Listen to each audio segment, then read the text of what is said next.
బెజవాడలో ఒక బలమైన నాయకుడు ఎదుగుతారు అంశెట్టి వాసు అని చెప్పి ఆ రోజున పవన్ కళ్యాణ్ గారు చెప్పారు. అది సాధ్యపడుతుంటారా? బెజవాడ అంటే కాకలేనింది. బెజవాడకు ఒక నానుడు ఉంది, పైన అమ్మవారు కింద కమ్మవారు ఉంది. ఈ నేపథ్యంలో వాసు ఒక బలమైన నాయకుడిగా ఎదగలడా?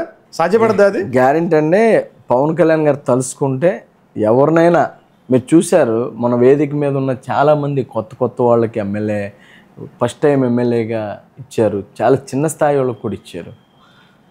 పవన్ కళ్యాణ్ గారు తలుచుకుంటే, పవన్ కళ్యాణ్ అండదండలు ఉంటే, అమ్మవారి ఆశీస్సులు ఉంటే నేను అవుతాను. నాకు నమ్మకం ఉంది పవన్ కళ్యాణ్ గారి మీద. మా నాయకుడు అందరిలాంటి నాయకుడు కాదు, పరీక్ష పెడతా ఉంటారు. అంటే ఓర్పు, సహనం, ప్రజల పట్ల మనకున్న విశ్వాసం, మనలో ఉన్న మార్పులు అవన్నీ కూడా గమనిస్తూ ఉంటారు. నేను కూడా ఇంకా నేర్చుకోవడానికి ఒక అవకాశం ఇచ్చారనుకుంటున్నాను. పవన్ కళ్యాణ్ గారి మీద విశ్వాసం ఉంది. ఏ రోజుకైనా మాకు మంచి భవిష్యత్తు ఉంటుందని నమ్మకంతో, విశ్వాసంతో జనసేన పార్టీలో పనిచేస్తాం. ఇప్పుడు టీడీపీ, జనసేన, బీజేపీ కలిసి కూటమిగా నడుస్తుంది. ఈ కూటమి వచ్చిన తర్వాత కింది స్థాయి ఎవరైతే ఉన్నారో కార్యకర్తలను పట్టించుకోవట్లేదు, గాలికి వదిలేశారనేది కొంత ప్రచారం నడుస్తుంది.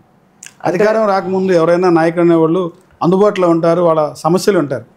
కానీ ఇప్పుడు అధికారంకి వచ్చిన తర్వాత ఎవరు పట్టించుకోవట్లేదు అన్న ఒక ప్రచారం నడుస్తుంది. ఇందులో వాస్తవం ఏంటంటారు? అంటే వాస్తవంగా మనం ఆలోచించుకోవాల్సింది ఏంటంటే, ఏ రాజకీయ పార్టీ అయినప్పటికీ కూడా కార్యకర్తలు లేనిదే పార్టీ, రాజకీయ పార్టీ లేదు. ఇప్పుడు జగన్ ప్రభుత్వం చూసుకుంటూ ఉంటే వాళ్ళు ఏంటంటే కార్యకర్తలు, నాయకులు దోసుకొని తినేశారనమాట. ఇప్పుడు లోటు బడ్జెట్లో ఉన్నాం మనం. వాళ్ళు ఇచ్చిన సంక్షేమ పథకాలు కానివ్వండి, వాళ్ళు చేసిన అవినీతి అంతా కూడా లక్షల కోట్ల రూపాయలు అవినీతి చేశారు.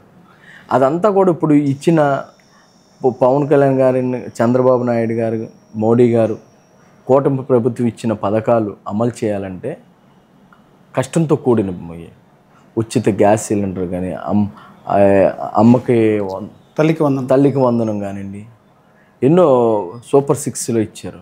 ఇవన్నీ కూడా కష్టమైన పనులే. ఇవన్నీ కూడా ఒక్కొక్కటి చేస్తూ ఉన్నారు.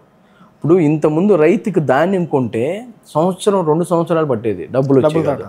ఇవాళ 24 గంటలు అవ్వకుండానే వాళ్ళ అకౌంట్లో అమౌంట్ పడుతున్నాయి. అట్లాగే ఉచిత గ్యాస్ సిలిండర్ ఇచ్చారు. అనేకమైన పథకాలు చేస్తూ ఉన్నారు. చేస్తూ పోలవరం ప్రాజెక్ట్ కంప్లీట్ చేయాలి, అట్లాగే రాజధాని డెవలప్ చేయాలి, రాజధాని కట్టుకోవాలి, ఇచ్చిన మాట కొత్త కంపెనీలు రావాలి, ఈ రాష్ట్రాన్ని డెవలప్ చేసుకోవాలి. సరైన రోడ్లు ఉండే కాదు.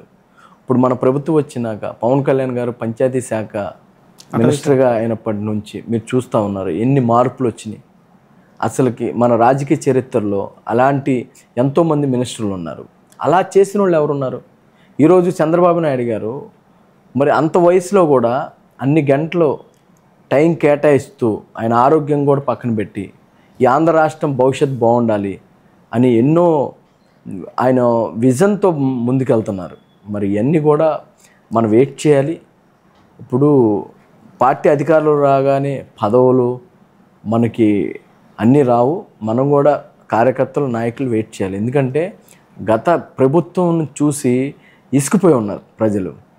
ఆ రాక్షస పాలన నుంచి మన కూటమి ప్రభుత్వం వచ్చినాక ప్రజలు కొద్ది సంతోషంగా ఉన్నారు. కొన్ని రియల్ ఎస్టేట్ రంగం కానీ ఇవన్నీ కూడా కుంటుపడిపోయినాయి.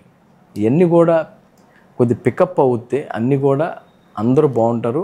రానున్న రోజు మంచి రోజులు వస్తాయి. ఆల్రెడీ 9 నెలలకే మనం బాధపడాల్సిన అవసరం లేదు. కనీసం 2 సంవత్సరాలు ఆగితే కానీ అన్నీ కూడా సెటరేట్ అవుతాయి. కుటుంబ ప్రభుత్వం అధికారంగా వచ్చే ముందు సూపర్ 6 హామీ వచ్చింది. ఆ హామీలు దాదాపు గవర్నమెంట్ 9 నెలలు అవుతుంది. ఈ 9 నెలల కాలం నుంచి కానీ ఇప్పుడైనా ఈ హామీలు అమలు చేసే దిశగా ఉన్న ప్రయత్నాలు చేస్తున్నారు. సూపర్ 6లోనే కదా ఉచిత గ్యాస్ సిలిండర్ కానీ అనేకమైన పథకాలు పెట్టారు. ఒక్కొక్కటి అమలు చేస్తున్నారు. ఇప్పుడు మీకు తెలుసు జగన్ పరిపాలన ఎక్కడుందండి? ఓన్లీ సంక్షేమం పథకాలు అని ఇప్పుడు అన్నీ అవినీతి చేసుకొని లక్షల కోట్లు దోషిస్తారు. ఎక్కడ డెవలప్మెంట్? రాజధానిలో ఒక రోడ్డు డెవలప్ చేయలే, రాజధాని కట్టలేదు. రోడ్లు చూస్తే మీరు అధ్వానంగా ఉన్నాయి. అవన్నీ కూడా ఎంప్లాయీస్కి సరే జీతాలు లేవు. ఇవన్నీ ఈరోజు టయానికి జీతం లేదు. 3 నెలలకి 4 నెలలకి కూడా పడే కాదు జీతం ఈరోజు. గతంలో ఇప్పుడు చూస్తూ ఉంటే అన్నీ 1 by 1 చేసుకుంటూ ఉంటున్నారు. అట్లాగే మన టైం పట్టిద్దండి. టైం ఏది కూడా ఏదో అంటారు చూసారా, పిల్లోడు పుట్టంగానే పెద్దోడు అవడు, కొద్ది టైం పట్టిద్ది. మన కూటమి ప్రభుత్వంలో ప్రజలకు విశ్వాసం ఉంది. మన ఎమ్మెల్సీ ఎలక్షన్లో కూడా చూశారు. అందరూ ఏమన్నారు, ఇప్పుడు కూటమి ప్రభుత్వం మైనస్ ఇప్పుడు ఇబ్బందుల్లో ఉంది, జనంలో అసంతృప్తి మొదలైందన్నారు. మా ఎమ్మెల్సీ ఎలక్షన్లో ప్రజలు ఇచ్చిన తీర్పు చూడండి. ఎంప్లాయీస్ కానీ ఇప్పుడు పట్టభద్రుల ఎలక్షన్లో మెజార్టీ ఎంత వచ్చింది? పట్టభద్రులు అంటే మరి వాళ్ళకి అవగాహన ఉంటుంది, అంటే వాళ్ళకి తెలుస్తుంది. ఇప్పుడు ప్రభుత్వంలో ఉన్న వాళ్ళకి కానీ చదువుకున్న వాళ్ళకి కానీ ఇప్పుడున్న రాజకీయ పార్టీలు ఏం చేస్తున్నాయి, గతంలో పార్టీ ఏం చేస్తుంది, ఇప్పుడున్న ప్రభుత్వం ఏం చేస్తుంది అనేది అర్థమవుతుంది.